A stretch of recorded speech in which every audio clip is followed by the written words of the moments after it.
رجب شریف کے مبارک مہینے میں ایک نیاز کا اہتمام کیا جاتا ہے. اس نیاز کو کنڈوں کا نام دیا جاتا ہے. اس حوالے سے چند ضروری باتیں عرض کرنی ہیں. امام حسین سید الشہداء رضی اللہ تعالی عنہ آپ کے حقیقی پڑپوتے، امام زین العابدین رضی اللہ تعالی عنہ کے حقیقی پوتے، امام باقر رضی اللہ تعالی عنہ کے بیٹے سیدنا امام جعفر صادق رضی اللہ تعالی عنہ کے ایصال ثواب کے لیے آپ کو جو نظر پیش کی جاتی ہے اس کو کنڈوں کا نام دیا گیا ہے.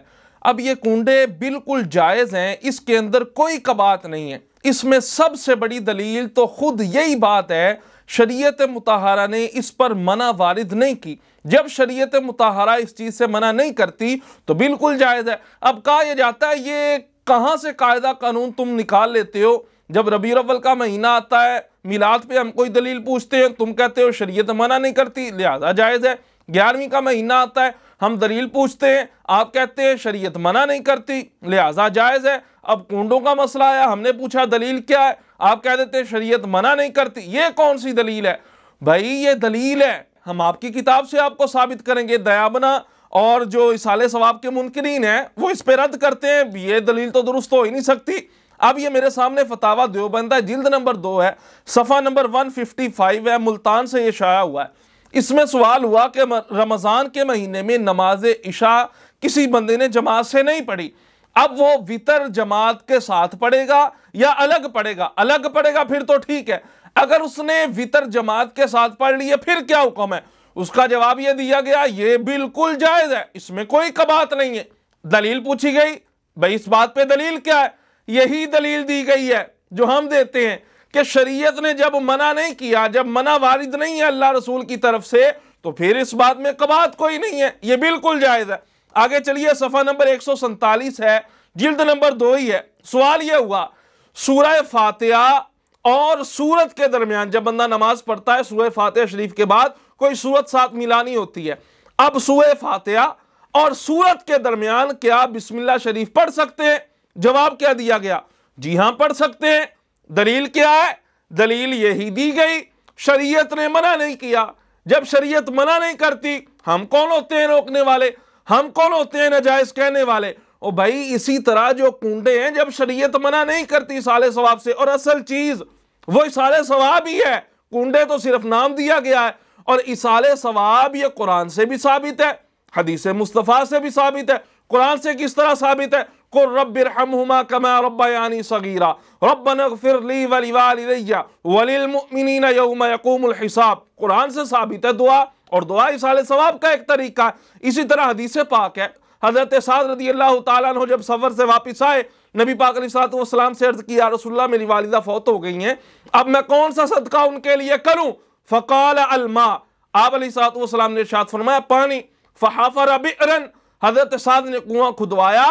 فقال هذه لأم سعد، اور کہا یہ جو کنواں ہے یہ سعد کی ماں کے لیے. اب اس سے تو ایک ایصال ثواب کا ثبوت ملا، اور دوسرا یہاں پر نام مخصوص کرنا، هذه لأم سعد، اگر وہ نام مخصوص کرنا جائز ہو سکتا ہے نا، تو پھر امام جعفر صادق رضی اللہ تعالیٰ عنہ کے ایصال ثواب کے لیے جو نظر کی جاتی ہے اس کو کنڈوں کا نام دینا یہ بھی بالکل جائز ہے. اچھا یہاں پہ اعتراض یہ ہوتا ہے، یہ جو آپ نے قرآن و حدیث سے بھی دلیلیں دی ہیں 1-2، یہ دلائل تو ایصال ثواب پر ہیں.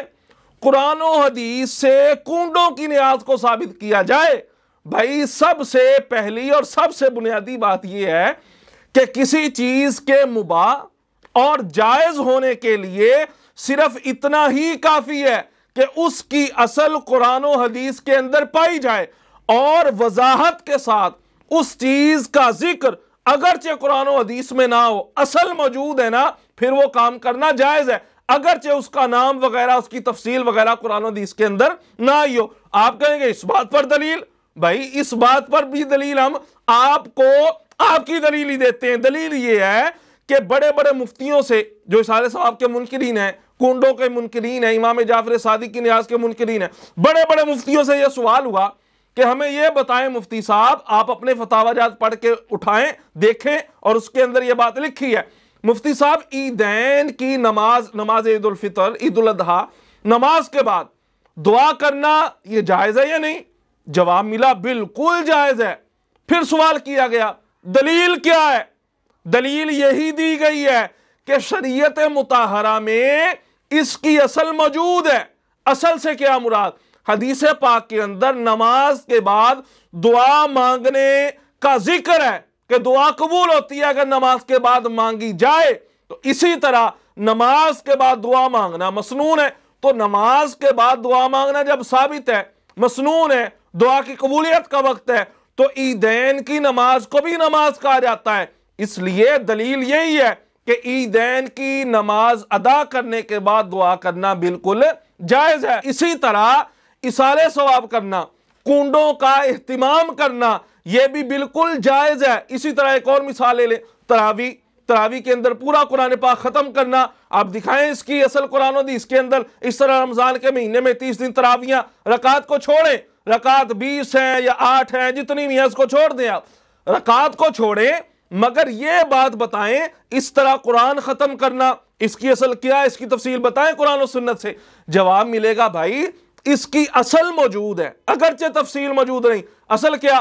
قرآن پڑھنا یہ بھی ثواب کا کام ہے، نماز نفل پڑھنا یہ بھی ثواب کا کام ہے۔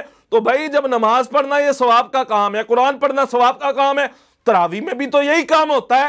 اسی طرح ہم کہتے ہیں ایصال ثواب کرنا جب قرآن سے ثابت ہے، ایصال ثواب کرنا جب حدیث مصطفیٰ سے ثابت ہے، اقوال ائمہ سے ثابت ہے، جب اصل موجود ہے، تو اسی ایصال ثواب کو کل کا نام دیا جاتا ہے، اسی ایصال ثواب کو تیجے کا نام، اسی ایصال ثواب کو سالانہ ختم، اسی ایصال ثواب کو 40ویں کا ختم، اور اسی ایصال ثواب کو جب نسبت ہو جائے امام جعفر صادق سے تو اس کو کنڈوں کا نام دیا گیا ہے۔ تو اس کی اصل بھی شریعت مطہرہ کے اندر بالکل موجود ہے۔ اگلی بات جو بڑی قابل توجہ ہے وہ یہ کی جاتی ہے کہ جو کنڈوں کا لفظ ہے یہ تو دینی کتابوں میں، عربی کتابوں میں ہمیں ملتا ہی نہیں ہے، تو کنڈے جائز کیسے ہو گئے؟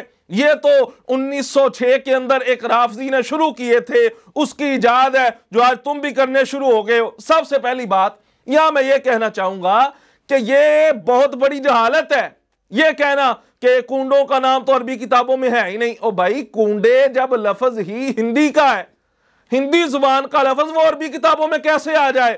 ہاں عربی کتابوں میں کنڈوں کا ذکر ہے، مگر آپ کو پتہ نہیں ہے، میں آپ کی توجہ دلاتا ہوں، احادیث کے اندر مٹی کے برتنوں کے استعمال کا ذکر آیا ہے، مٹی کے برتنوں میں کھانے کی فضیلت ہے۔ او بھائی مٹی کے برتنوں کو ہی ہندی زبان میں کنڈے کہا جاتا ہے۔ اور دوسری بات، کنڈے آپ کہتے ہیں 1906 میں شروع ہوئے، یہ بات بالکل بے بنیاد ہے، اس بات کی کوئی اصل نہیں ہے۔ اس کی وجہ یہ ہے کہ 1906 سے پہلے 1878 میں احمد دہلوی نے اردو ڈکشنری لکھی ہے جس کا نام ہے فرنگ آصفیہ۔ اب آپ فرنگ آصفیہ کے اندر بھی اگر سرچ کریں، اگر آپ ڈھونڈیں اور وہاں پر کنڈے کا لفظ اگر آپ کو ملے، آپ کتاب کھول کے آج بھی دیکھ لیں، وہاں پر کنڈوں کا جو معنی لکھا ہے وہ یہی لکھا ہے، کسی اللہ والے کے نام کی نیاز کرنا، کسی ولی کی نیاز کو کنڈے کہا جاتا ہے۔ اب آپ کہتے ہیں 1906 میں کنڈوں کی جناب ابتدا کی گئی ایک رافضی کی طرف سے۔ اب 1906 سے پہلے 1878 کے اندر فرنگ آصفیہ لکھی گئی ہے جو کہ لغت کی کتاب ہے، اس کے اندر کنڈوں کا معنی یہ لکھا ہے۔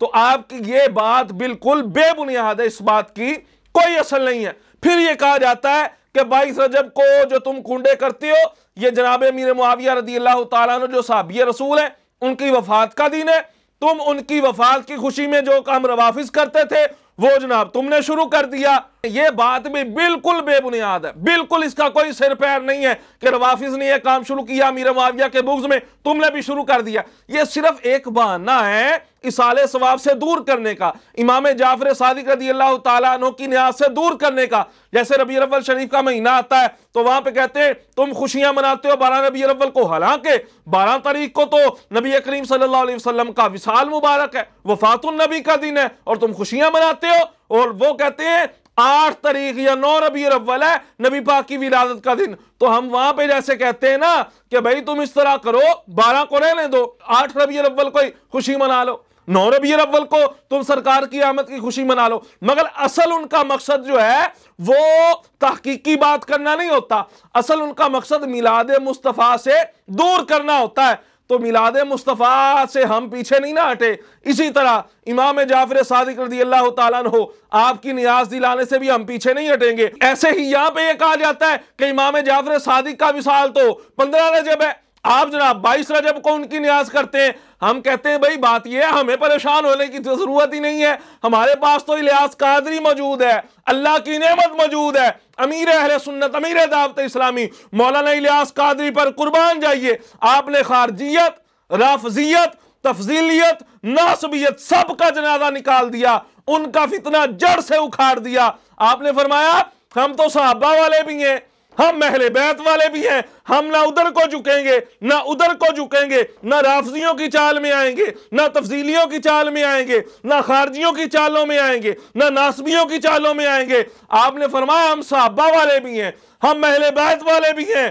فرمایا جب 15 رجب کا دن آئے، امام جعفر صادق رضی اللہ تعالیٰ عنہ کی نیاز کر کے محبت اہل بیت کا پرچار کیا جائے، اور جب محبت اہل بیت کا چرچا کر چکو 15 رجب گزر جائے، آگے 22 رجب آنے والی ہے۔ فرمایا جب 22 رجب آئے تو امیر معاویہ رضی اللہ تعالیٰ عنہ جو کاتب وحی ہیں، صحابی رسول ہیں، ان کا دھوم دھام سے عرس مناؤ، خارجیت بھی مٹ جائے گی، رافضیت بھی مٹ جائے گی، تفصیلیت کا وائرس بھی ختم ہو جائے گا۔ اس لیے ہم نے 15 رجب المرجب کو امام جعفر صادق رضی اللہ تعالیٰ عنہ کی بارگاہ میں بھی خوب اصالہ ثواب کرنا ہے، خوب نظر و نیاز کرنی ہے، خوب لنگر کرنا ہے، اور جب 22 رجب آئے تو پھر بھی انشاءاللہ تبارک و تعالی ہم نے رافضیوں کے کلیجوں کو چیرنا ہے، عرس امیر معاویہ بڑھ چڑھ کے منانا ہے۔ آئیے آخری بات عرض کرتا ہوں کہ 22 رجب کو جو نیاز کا اہتمام کرتے ہیں کنڈوں کی، اب وہ کیوں کرتے ہیں؟ اس حوالے سے بھی ایک بات جو ہے میں وہ عرض کر دوں۔ 15 رجب کو اگر آپ اصالہ ثواب کریں تب بھی جائز ہے، 22 رجب کو اگر آپ امام جعفر صادق رضی اللہ تعالیٰ عنہ کو اصالہ ثواب کریں، ساتھ میں امیر معاویہ رضی اللہ تعالیٰ عنہ کو کریں تب بھی جائز ہے۔ اچھا اب 15 کو ان کا جب وصال ہے، 22 کو کنڈے کیوں کیے جاتے ہیں؟ میں یہ عرض کرتا ہوں، ایک جلیل القدر تابعی ہیں جن کا نام ہے امام طاؤس، 70 صحابہ کرام کی انہوں نے زیارت کی ہے، ان کا ایک قول الحاوی للفتاوی کے اندر موجود ہے۔ وہ فرماتے ہیں ان الموتى يفتنون في قبورهم سبعا فكانوا يستحبون ان يطعموا عنهم في تلك الايام۔ فرماتے ہیں 7 دن تک مردے کو قبر کے اندر آزمائش ہوتی ہے، تو آپ کے دور میں تابعین اور تبع تابعین کے دور میں فوت شدہ مسلمان بھائی کی طرف سے 7 دن تک نظر و نیاز کا، کھانا کھلانے کا اہتمام کیا جاتا تھا، اور پھر اس نیکی کا اصالہ ثواب اس کو کیا جاتا تھا۔ تو یہی رواج اگر ہم اس بات کو لیں نا، امام طاؤس کے اس قول کو لیں، تو 15 رجب کو امام جعفر صادق کا وصال مبارک ہے۔ 15 کے اندر اگر آپ 7 دن کو جمع کریں گے، 15 اور 7 22 ہو جائیں گے، تو 22 رجب جو ہے وہ 7واں دن اینڈ والا دن بنتا تھا، جس دن خصوصیت کے ساتھ اہتمام کیا جاتا تھا۔ تو اس حوالے سے یہ بات بالکل کلیئر ہے، آپ 15 تاریخ کو کریں، سال میں جب بھی کریں، یا 22 رجب کو کریں، ضرور بھی ضرور ائمہ اہل بیت میں سے امام جعفر صادق رضی اللہ تعالی عنہ ان کی بارگاہ میں خوب نظر و نیاز کریں۔